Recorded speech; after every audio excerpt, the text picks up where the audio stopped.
Tu as toujours rêvé de connaître le régime alimentaire de la séraphe sauvage? Bah ça tombe bien, aujourd'hui c'est un What I Eat in a Day.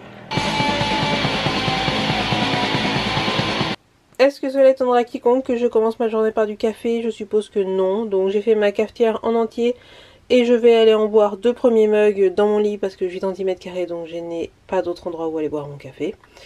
Et globalement j'utilise ça qui est le paquet de café de base au Japon.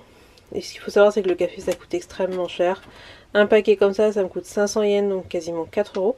Du coup je mets de la chicorée dedans pour économiser un peu le café parce que bah faut pas déconner, mais surtout vu ma consommation.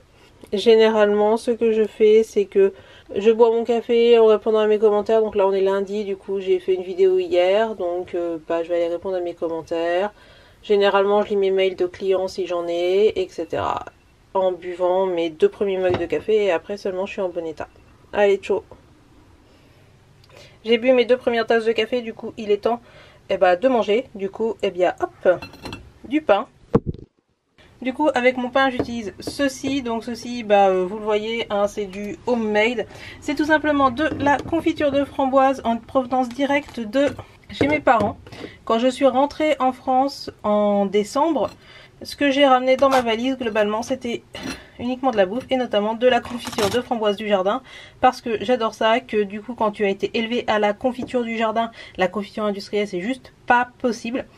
Et en gros ma mère a fait la confiture dans des petits pots en plastique comme ça et elle avait mis de la paraffine et tout et ça s'est super bien conservé. Enfin je les ai conservés au frigo bien sûr.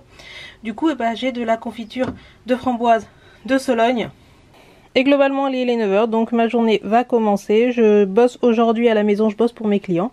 Du coup je prends mon petit déj en commençant à bosser. Et puis voilà, en France j'aurais sans doute mis du beurre, mais le beurre au Japon ça coûte beaucoup trop cher. Je crois que c'est 5 € la plaquette de beurre et c'est une plaquette de beurre genre de 100 grammes, un truc dans le genre. Du coup ça sera juste pain avec confiture. Et oui, du coup mon petit déj est extrêmement japonais. Bon du coup là il est midi et comme très souvent le midi quand je bosse à la maison, je vais manger dehors. Tout simplement parce qu'au Japon c'est aussi cher que de manger à la maison, donc pas cher. Et globalement je suis bonne à rien entre midi et 16 h. Puisque je bosse en freelance, j'ai appris à respecter mes propres rythmes circadiens et il faut bien se rendre à l'évidence, je suis bonne à rien l'après-midi. Si je reste à la maison de toute manière l'après-midi, je vais manger, je vais faire une sieste et je vais comater jusqu'à à peu près 16 h 17 h où là je reprends les trucs productifs. Du coup là on va sans doute aller manger genre à Matsuya. Donc Matsuya c'est un fast-food japonais, je vous en ai déjà parlé. Mais ici fast-food ça veut pas forcément dire super mauvais pour la santé. En gros je vais aller manger du riz, du bœuf, un œuf, ce genre de choses quoi. Et je vais à Shinjuku parce que j'ai 2-3 trucs de lèche-vitrine à faire. Je vais aller au magasin d'art et faire des repérages pour mon futur nouveau réflexe, mais on en reparlera un autre jour. Du coup je vais aller manger vite fait à Matsuya là-bas. Je vais me promener, je vais faire du lèche-vitrine et après je reviendrai bosser vers 16 h. Et donc si vous êtes comme moi et que vous êtes bonne à rien l'après-midi, c'est pas grave, il suffit de faire avec. Moi je me suis rendu compte que je suis quelqu'un qui se lève très tôt.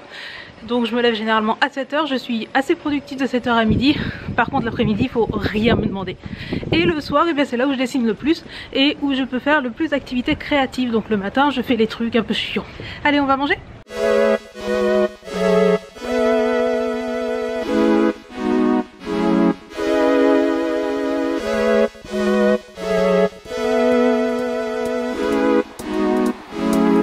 Du coup voilà, c'était plutôt pas mauvais. C'était du bœuf, du kimchi et du riz. Donc en gros, quand je dis que je mange au fast-food tous les jours, ça va, c'est pas si pire. Mon rouge à lèvres est en sale état, mais honnêtement pour un post-repas sans aucune retouche, c'est pas si pire. Forcément vu que j'ai mangé, il y a l'intérieur qui est dégueulasse et il y a la marque de mon berceau. Du coup là je rentre à la maison, je retourne travailler. Et puisque j'ai pas eu assez de m'enfiler une cafetière entière ce matin, j'ai mon petit café, donc Family Mart, où tous les combini proposent des cafés à 100 yens, donc 80 centimes d'euros, c'est le prix d'une machine à café Selecta. Et celui de Family Mart est réputé pour être particulièrement dégueulasse, mais personnellement je l'aime bien. Du coup voilà, globalement mon régime alimentaire est pas ouf, mais je pense que c'est pas si dégueu quand je vois d'autres What I Eat in a Day que je peux regarder avec beaucoup d'amour sur YouTube. Il est 17h du coup pour le goûter, je vais me prendre 2 équivalents de petits écoliers. Donc voici la marque que j'ai achetée parce qu'elle était en promotion à Donkey. Je vous invite à aller regarder vos petits écoliers en France et à regarder la taille. Voilà un petit écolier. Ah, bah, du coup j'en mange 2, hein, voilà. Mais même si je voulais me faire tout le paquet, je crois ça reste correct, tu vois. Par contre ils sont bons. Et pour vous donner une idée des prix, ce paquet là devait être en promo, j'ai dû le payer 20 ou 30 centimes.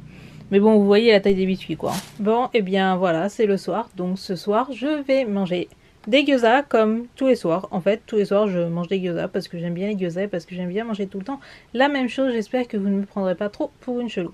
Donc c'est Game of Thrones, du coup je vais manger des gyoza et comme je pense que ça va pas me suffire, je vais très probablement manger la moitié de ce paquet de popcorn qui est un popcorn au beurre. J'achetais pas de popcorn en France. Ici ils aiment beaucoup les paquets de popcorn comme ça. Et c'était pas très cher, donc bah voilà, je vais le tester en regardant Game of Thrones, voilà. Bon, et bien voici qui close cette vidéo What I Eat in a Day. Je sais pas si ça vous intéressera, je sais que moi j'aime bien les regarder, mais en la filmant je me suis trouvée super con parce que c'est pas du tout intéressant. Donc comme vous le voyez, on est en fin de journée, mon rouge à lèvres a décidé de se faire la malle et j'ai juste le contour noir en mode cagole. En tout cas si cette vidéo vous a plu, et bien je sais pas, allez voir sur YouTube une petite pub qui me permettra de me racheter des gyoza puisqu'a priori c'est ce que je bouffe tous les soirs. Dites-moi ce que vous mangez, dites-moi si vous attendiez à quelque chose de différent en allant au Japon parce que je me rends compte que bon globalement les gyoza c'est de la bouffe chinoise. Le matin au petit-déj je mange du pain avec de la confiture et il n'y a que le midi où je suis allée au restaurant. Et donc globalement si vous vous demandez à quel point cette journée est représentative de ma vie, bah globalement tous les soirs je mange exactement la même chose. Je sais qu'il y a plein de gens que ça fait totalement flipper quand je leur dis que je mange la même chose tous les soirs ou genre tous les midis, mais en fait moi ça fait partie des trucs qui me rassurent. Je sais pas, j'aime bien manger tout le temps la même chose. Je me dis que au moins je suis sûre, il n'y a pas de mauvaise surprise et puis je sais pas, ça m'enlève une charge mentale de réfléchir à ce que je vais manger le soir, voilà. Du coup quand je suis toute seule et livrée à moi-même, je mange tout le temps la même chose. Il n'y a que le midi où je varie un peu dans le sens où par exemple quand je travaille au salon photo, je vais plutôt avoir tendance à bouffer des nouilles chinoises instantanées, ne serait-ce que pour le côté pratique. Et des fois bah je prends pas un bol de bœuf avec du riz, des fois bah je prends des nouilles au restaurant, mais globalement j'ai toujours bouffé dans un fast food à la con, ça coûte 4 € donc voilà. Et du coup je vais manger mes gyoza et avec mes gyoza je vais manger ceci, enfin boire ceci, qui n'est autre que du peach tea de chez Lipton. Alors ça n'a pas exactement le goût de l'ice tea que l'on connaît en France, mais c'est quand même assez proche. Du coup eh bien je carbure à ça tous les soirs en ce moment, donc je bois pas la brique entière, elle me fait 2 jours la brique. Bravo Séraph. Donc je sais que c'est sans doute désastreux d'un point de vue calories etc, mais globalement je m'en tape. Donc auparavant si vous me connaissiez vous savez que je buvais généralement de la bière à peu près tous les soirs. Et là ça fait à peu près 1 mois que j'ai complètement arrêté, donc pas du tout pour des raisons idéologiques ou pour des trucs genre oh là là je vais être healthy machin, parce que bon vous vous doutez bien que si je me bois ça c'est pas du tout healthy. C'est juste que je me suis rendu compte que globalement l'alcool même à très petite dose dernièrement ça avait tendance à augmenter mon niveau d'anxiété. Et là bah je m'apprête à rentrer en France, je sais toujours pas ce que je veux faire de ma vie. Je suis un petit peu à un moment où voilà j'ai pas besoin de me rajouter de l'anxiété, je m'en fais assez toute seule. Du coup bah j'ai arrêté l'alcool parce que je me suis rendu compte que même juste une bière, je suis pas bourrée ni quoi hein, ça me fait rien, mais juste un tout petit peu d'alcool ça va avoir tendance à augmenter mon niveau d'anxiété. Du coup bah j'ai arrêté et je carbure à l'ice tea, voilà. Bref, bah, c'était tout pour cette vidéo, j'espère qu'elle vous a plu. Si c'est le cas laissez-moi un pouce vers le haut et un petit commentaire. En attendant la prochaine vidéo n'oubliez surtout pas d'allumer la lumière et on se dit à très bientôt, tchuss.